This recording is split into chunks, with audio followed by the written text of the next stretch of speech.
Bonjour, ici Marc-Antoine au centre d'hiver à Saint-Nicolas. Aujourd'hui, on va faire la démonstration d'un motorisé Nautica 34RX. On va commencer par faire une tournée à l'extérieur pour ensuite se diriger dans l'unité. On commence ici en arrière de cette trappe. On va avoir un des emplacements pour remplir notre réservoir de diesel. On va en avoir un second de l'autre côté. Ensuite, on a notre premier coffre de rangement qui est là. Une ouverture des deux côtés pour avoir l'espace complet au coffre. Ce qu'on voit ici, c'est l'échelle qui va s'accrocher à l'arrière du motorisé. On voit aussi le kit de départ qui est là et l'échelle qu'on va pouvoir installer à l'intérieur pour monter sur le lit qui se trouve au-dessus du siège conducteur et passager. La télévision, elle, est connectée à l'antenne qui se trouve sur le toit. Donc, pour toutes les télévisions de l'unité, il y a une antenne sur le toit qui va servir à capter les postes digitaux. La manière d'y parvenir, c'est qu'on va aller dans les paramètres de la télévision et effectuer un channel scan. À ce moment-là, l'antenne va détecter s'il y a des postes de disponibles. Un exemple au centre d'hiver à Saint-Nicolas, on va capter 3 à 4 postes différents. Cette étape-là est à recommencer dès qu'on va se déplacer avec le motorisé et ce pour chaque télévision au besoin. Dans le coffre ici, ce qu'on voit, c'est notre système pour la balayeuse centrale qui est là. Et on voit aussi le transfert switch pour l'alimentation en électricité.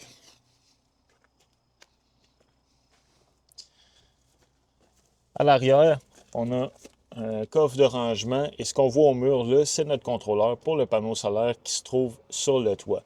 Donc un peu plus haut, on voit simplement le voltage de notre batterie et on voit aussi que le panneau solaire pousse de la charge à la batterie.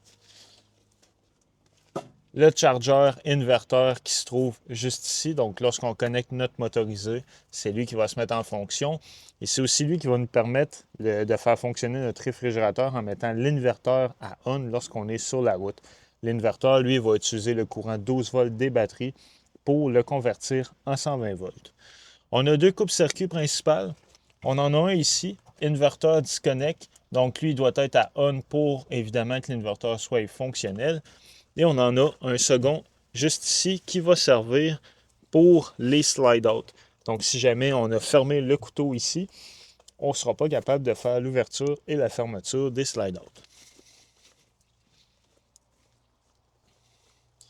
À l'arrière, c'est notre réservoir pour les pattes hydrauliques qui vont servir à mettre de niveau le motorisé. À l'arrière, lorsqu'on retire le capot juste ici, ça prend la clé qui est fournie dans le set de clés. On va avoir accès à nos niveaux d'huile, moteur et transmission. En bas complètement, on a un réceptacle de 2 pouces, donc soit pour mettre rack à vélo, coffre de rangement ou atteler une remorque. On a la connexion pour la remorque qui se trouve juste à la droite, cette bras. Le véhicule est muni aussi de caméras de recul, donc pour avoir une meilleure visibilité sur la route. On voit l'autre partie où on doit accrocher l'échelle pour accéder au toit. On va recommander de monter sur le toit au moins une fois aux 3 mois pour aller valider que les joints d'étanchéité sont bons et que le toit n'est pas endommagé. Ce qu'on veut, c'est prévenir les infiltrations d'eau. Maintenant, de ce côté-ci, les 4 batteries qu'on voit là, c'est les batteries maison. Donc, c'est ces 4 batteries-là qui vont alimenter en courant 12 volts les différentes composantes et l'éclairage à l'intérieur. Juste ici, les 2 batteries qu'on voit là, c'est les batteries qui vont servir pour le décollage du moteur en arrière, donc les batteries châssis. Notre fil avec un dévidoir pour le connecter notre motorisé, c'est une prise 50 A 120 volts. On a l'interrupteur ici, donc on tire sur le fil pour se connecter et lorsqu'on veut le rétracter, on appuie sur l'interrupteur tout simplement pour rentrer le fil automatiquement. Le système DEF, c'est le système anti-pollution. On a un moteur qui fonctionne au diesel, donc très important. On doit toujours avoir du DEF. On a l'indicateur de niveau qui est là. On le voit aussi dans notre tableau de bord de l'intérieur. Maintenant, pour la gestion des eaux. À la gauche, ici, on a une douchette extérieure avec l'eau chaude et l'eau froide. On a aussi une prise de courant supplémentaire 120 volts qui est là. Le tank flush, lui, ce qu'il va faire, c'est qu'il va rincer notre réservoir d'eau noire. La manière de procéder, on connecte l'eau ici, puis à l'aide de jet, ça va nettoyer l'intérieur. Très important, lorsqu'on connecte l'eau ici, on ne doit pas l'oublier car ça va monter dans le réservoir au point de déborder par la toilette à l'intérieur. Le City Water, donc c'est là qu'on va connecter l'eau de la ville ou du camping lorsque c'est accessible. On a des valves, des low points pour drainer en fait notre système autant pour l'eau chaude que l'eau froide. On peut aussi le water tank bypass, donc lorsqu'on veut remplir notre réservoir d'eau fraîche et le bypasser en fait par la suite pour effectuer l'hivernalisation, on va avoir la valve ici et remplir notre réservoir d'eau fraîche directement là. Ce réservoir-là, c'est lui qui va nous permettre d'être autonome, puis c'est là qu'on va pouvoir utiliser la pompe à eau pour utiliser cette eau. La valve qu'on voit ici va servir simplement à vider notre réservoir d'eau fraîche.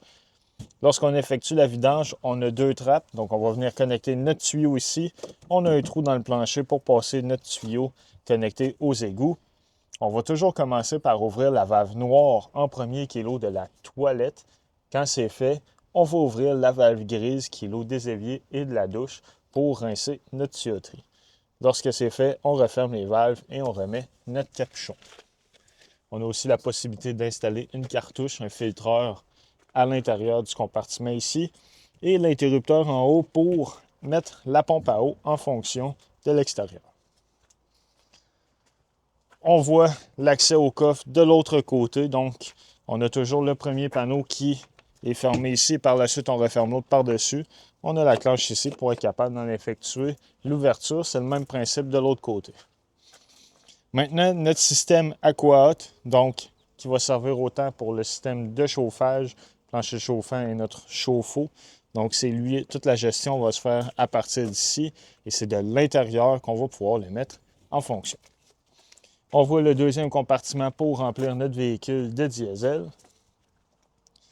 L'emplacement pour le lave-vitre. On a aussi une prise d'air juste ici. On a un compresseur intégré à notre moteur diesel qui va fournir l'air à la suspension à l'air et à notre système de freinage. Au besoin, on peut connecter une hausse supplémentaire ici, pour exemple, regonfler notre propre pneu.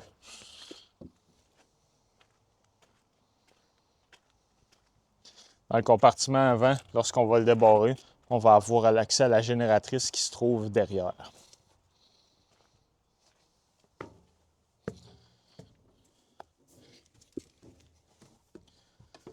Dans l'entrée, on a des interrupteurs pour mettre l'éclairage en fonction. L'éclairage des parties cargo light, en fait, c'est les compartiments de rangement qui se trouvent sur l'unité. All light on ou Porsche à l'extérieur. Step cover, c'est l'interrupteur en fait pour venir refermer la marche juste ici. Donc, lorsque quelqu'un est assis sur le siège passager, il va pouvoir mettre ses pieds dessus. Les deux autres couteaux principaux, donc on a le main et l'auxiliaire. C'est le même principe que les coupes-circuits qu'on a vu plus tôt pour les slide-out. Donc, lorsqu'on remise notre unité, on veut être sûr de garder nos batteries pleine charge. On la remise pour une période indéterminée. On va les mettre à off tout simplement. Ça va éteindre complètement les systèmes. Lorsqu'on utilise le motorisé, on va venir les mettre à on.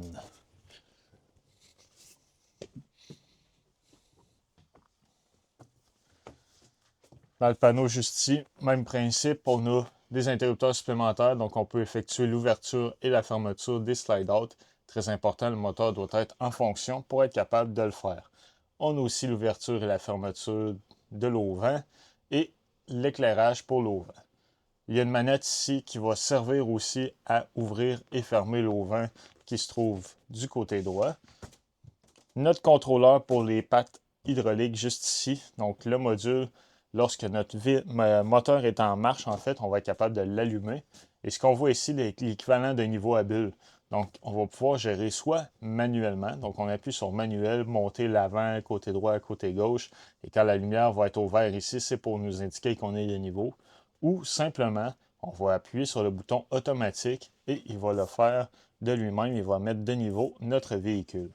Quand c'est fait, on va éteindre le module. Quand on va être prêt à repartir sur la route, il ne faut pas oublier les pattes baissées. Donc, on va allumer notre module. On a simplement d'appuyer sur All Jack Retract.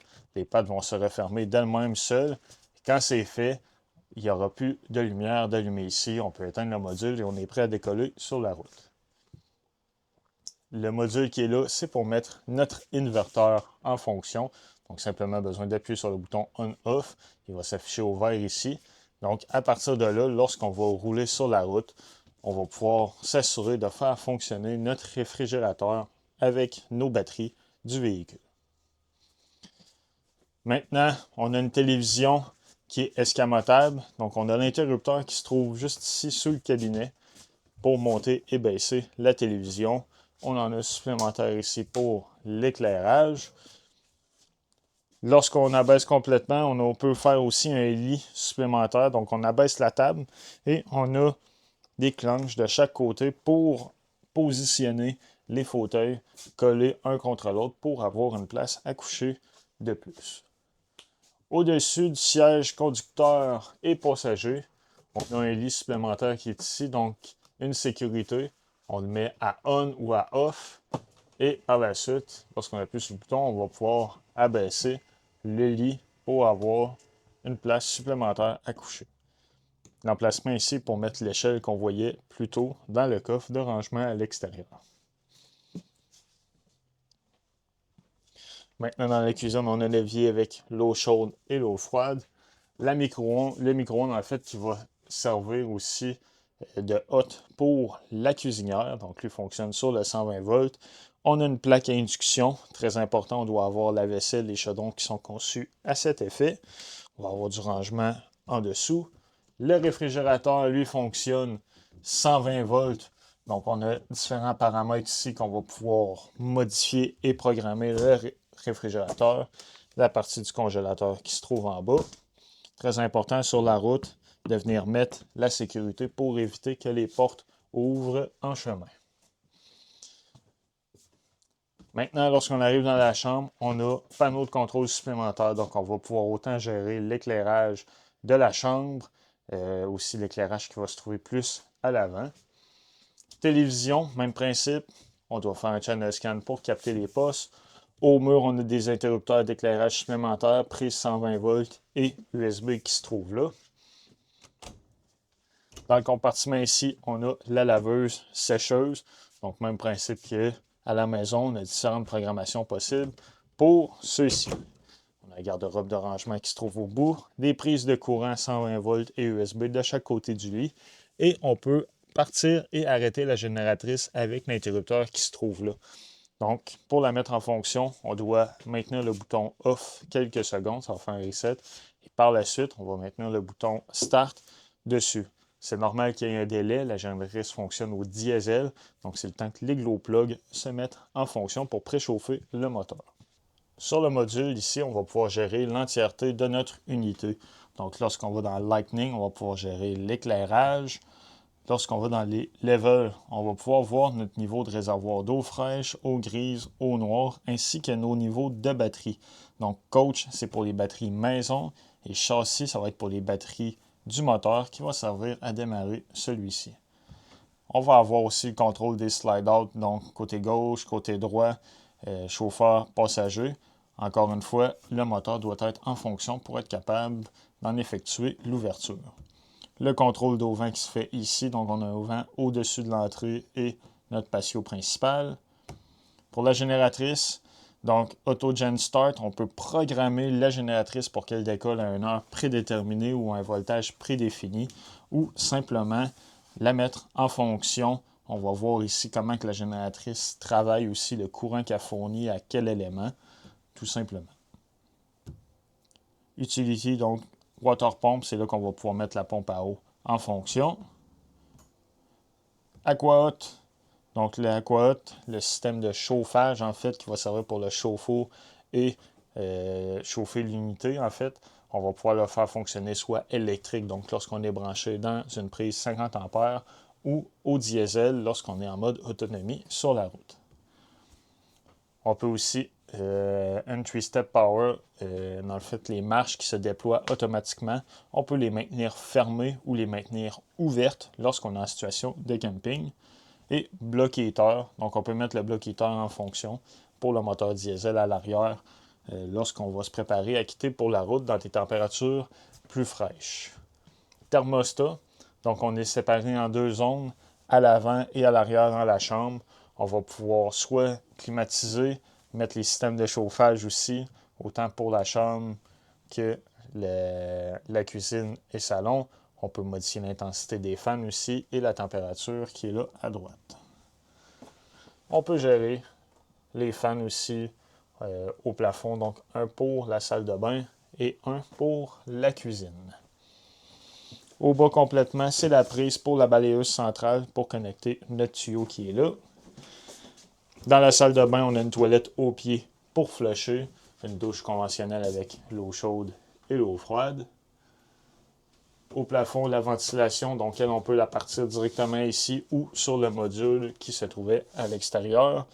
On a des interrupteurs au mur pour mettre la ventilation à on ou à off, ainsi que mettre la pompe à eau aussi. L'évier avec l'eau chaude et l'eau froide qui est là.